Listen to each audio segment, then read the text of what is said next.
வேதமூர்த்திக்கும் வந்து பாருங்க, நான் எல்லாத்துக்கும் நன்றி சொன்னேன், வேதமூர்த்திக்கு மட்டும் நன்றி சொல்ல பாருங்க. வேதமூர்த்தி மட்டும் தமிழ்தான பரவாயில்ல விட்டுருக்கலாம் சொல்லிருங்களா? வேதமூர்த்தி மட்டும் இல்லாம இருந்தார், நான் வெளியூர் உப்புவமா இருந்தாருன்னா இன்னமும் உடனே இருக்கும்.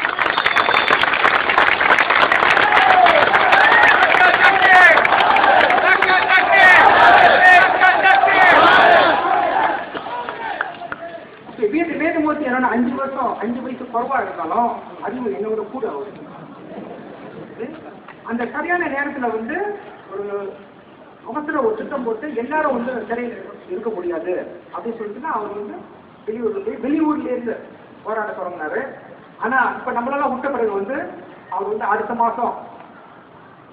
மாசத்துல வந்துடுவார். அவரு வேதமூர்த்தி அவங்க சிறைக்கு வைப்பதில்லை.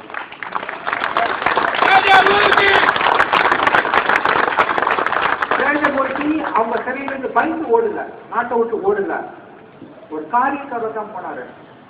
ஓகே, சும்மா போகல. அவரு கொலையில் குடிச்சு சும்மா ஆடான்னு சொல்லுவாங்க.